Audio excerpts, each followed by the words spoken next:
Welcome to our channel.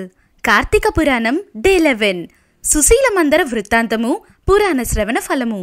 రాజోత్తమ తిరిగి చెప్పెదను వినుము. కార్తీక మాసమందు అవిసు పువ్వులతో హరిని పూజించిన వాని పాపములు నశించును. చాంద్రాయన వ్రతఫలం పొందును.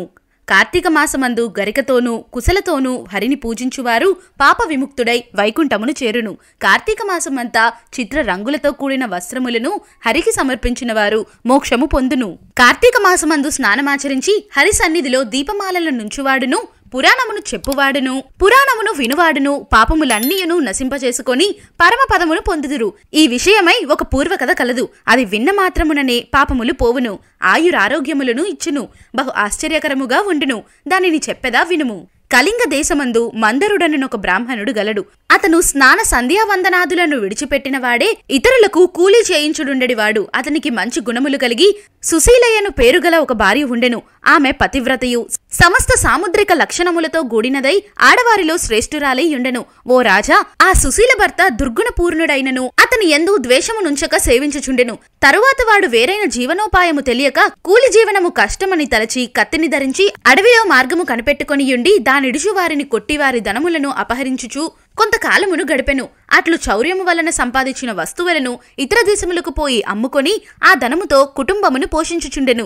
ఒకప్పుడు ఆ బ్రాహ్మణుడు చౌర్యము కొరకు మార్గమును కనిపెట్టి ఉండి మార్గాన వచ్చిన ఒక బ్రాహ్మణుని పట్టుకుని మర్రి చెట్టుకు కట్టి అతని సొమ్మంతయును అపహరించెను.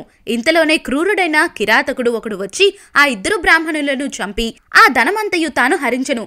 తరువాత గుహలోనున్న పెద్ద పులి కిరాత మనుష్య గ్రంథమును శ్వాసించి వచ్చి వానిని కొట్టెను. కిరాతకుడును కత్తితో పులిని కొట్టెను. ఇట్లు ఇద్దరును పరస్పర ప్రహారముల చేత ఒక్కమారే చనిపోయిరి. ఇట్లు ఇద్దరు బ్రాహ్మణులు, పులి కిరాతకుడు నలుగురు ఒకచోట మృతి నుండి యమలోకమునకు పోయి కాలసూత్ర నరకమందు యాతనబడిరి. యమభటులు వారి అందరినీ పురుగులతోనూ అమేధ్యముతోన కూడినటువంటి భయంకరమైన చీకటిలో సలసలా కాగుచున్న రక్తమందు బడవైచిరి.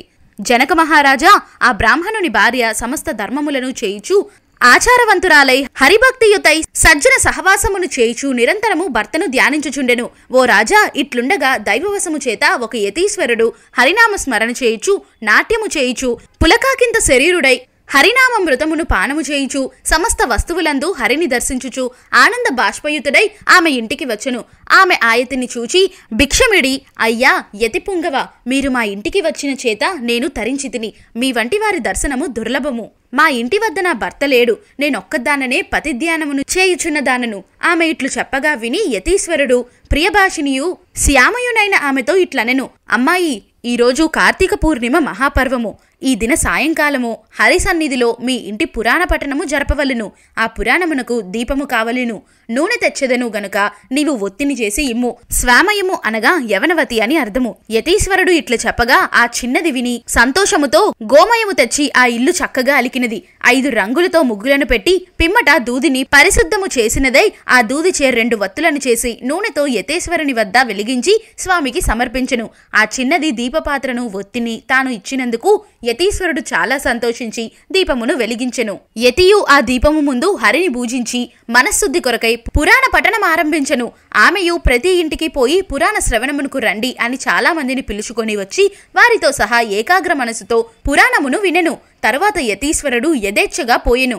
కొంతకాలమునకు హరిధ్యానము చేత జ్ఞానమును సంపాదించుకొని ఆమె మృతి చెందెను. అంతలో శంఖ చక్రాంకితులను, చతుర్బాహులను, పద్మాక్షులను, పీతాంబరదారులనైన విష్ణుదూతలు దేవతల తోటలోనున్న పుష్పములతోనూ ముత్యాలతోనూ పగడములతోనూ రచించిన మాలికలతో వస్త్రములతోనూ ఆభరణములతోనూ అలంకరించబడిన విమానమును తీసుకొని వచ్చి సూర్యుడి వలె ప్రకాశించడి. ఆ విమానమందు ఆమెను ఎక్కించి జయ జయధ్వనులతో కరతాళములు చేయుచు చాలా మంది వెంటరాగా వైకుంఠ లోకమునకు చేరెను.